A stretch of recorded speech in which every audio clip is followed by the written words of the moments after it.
always thought betrayal would come in whispers. A secret text. A late-night call.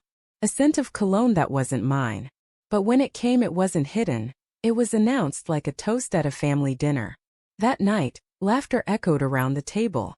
My parents were visiting, her mother sat at the end, and our plates were half filled with the roast she insisted on making the old-fashioned way. It was one of those evenings meant to feel like love, family, comfort, shared stories, except the air carried something else. Something sharp. "Remember when you used to burn everything you cooked?" her brother teased.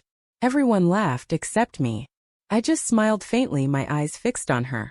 Anna, my wife.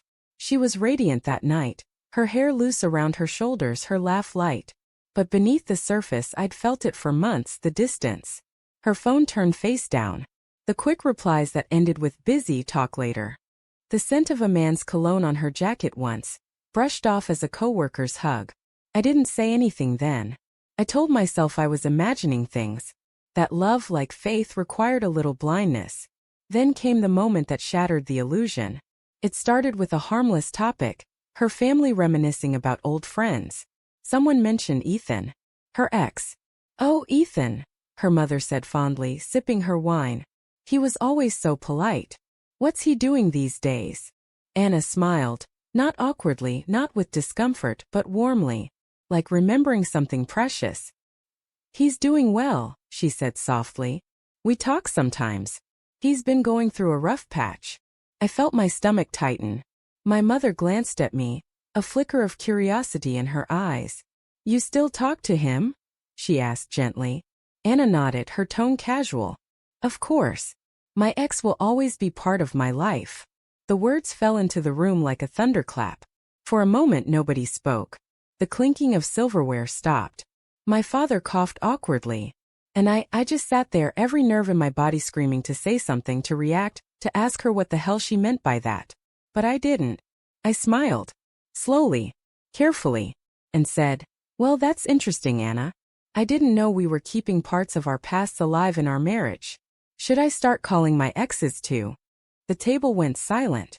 Her brother's eyes darted between us. My mother put down her fork. Anna blinked. "Daniel, come on. Don't make it weird." "It's not like that." "Then what is it like?" I asked softly. My tone was calm, too calm, the kind of calm that only comes before something breaks. She hesitated. "We're just friends.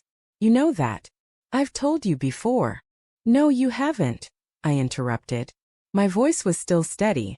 "You've told me you don't talk to him anymore. That's what you said last spring, remember?" A faint blush crept up her neck. "I didn't think it mattered. He was having a tough time. I was being kind." "Kind," I repeated. "Right." Her mother tried to intervene. "Sweetheart, maybe we should." But I raised a hand. "No, it's fine. I'd actually like to hear more about how kindness works between exes while you're married. Does it involve secret texts? Meeting after work? Late night calls?" Her eyes widened. "You went through my phone? The accusation? The shift? Always the same tactic. Turn the blame." I leaned forward, my voice low. "No. But when a message flashes on your screen that says, 'I miss you too,' you don't have to go through much." Gasps. Forks dropped. My mother's hand flew to her mouth. Anna's breath caught. "It wasn't. It's not what you think." "Then what is it?" I asked. "Because I've been thinking for months, Anna. Wondering why you pull away when I hold you. Why you smile at your phone and hide it. Why you started wearing that perfume again, the one you told me he bought you years ago." She looked cornered, her lips trembling. "Daniel, it's complicated." "Marriage isn't supposed to be complicated," I said. "It's supposed to be honest."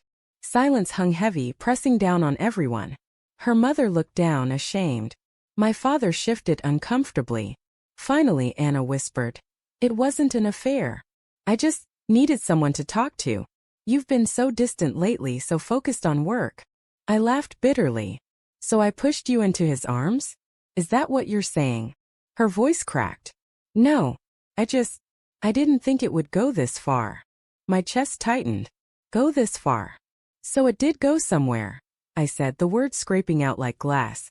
Tears welled in her eyes, and in that moment, I didn't know if I wanted to scream or cry. The woman I loved, the one I built my life around, sat across from me confessing with silence. My mother whispered, "Daniel, maybe we should talk later." But I shook my head. "No, Mom. This is exactly the time. Because for once, everyone gets to see what perfect marriage looks like behind the photos." I turned to Anna, my voice soft again. Too soft. "You know, I used to think loyalty was natural. Like breathing. You don't have to remind someone you're theirs. You just are. But I guess I was wrong." She looked shattered, but I didn't feel pity. Not yet. Just exhaustion.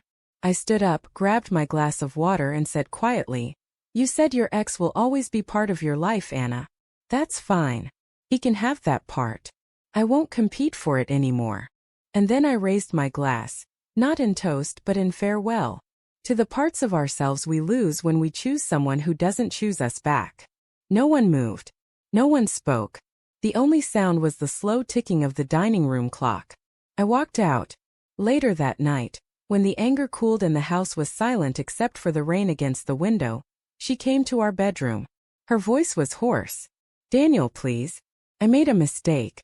I didn't mean for it to." I turned toward her. Her eyes were red, her hands shaking. "You didn't mean for it to happen," I said quietly. "But you meant to hide it. You meant to keep me in the dark. That's what hurts the most." She sank to the floor sobbing. "I didn't sleep with him. I swear. I just missed who I used to be. He reminded me of that." I sighed, my throat tight. "Then maybe you should go find that version of yourself again, the one before you promised to be mine." Her face crumpled. "You're really leaving?" "I don't know," I said honestly. "But I know I can't stay tonight." I packed a small bag and left. The rain followed me out, cold and relentless, the same way betrayal seeps into your bones. Slowly, quietly, until you realize it soaked through everything you loved. Weeks passed. She sent messages I didn't answer. A letter came once, handwritten, saying she'd cut off all contact with him, that she missed me, that she'd do anything to fix it. But some things don't mend. They just scar. I still remember that dinner vividly, the flicker of candlelight on her face, the way everyone froze, and the moment I realized love can die not with shouting, but with a sentence said too casually. "My ex will always be part of my life." Maybe she was right. Maybe he always would be. And so would the silence that followed.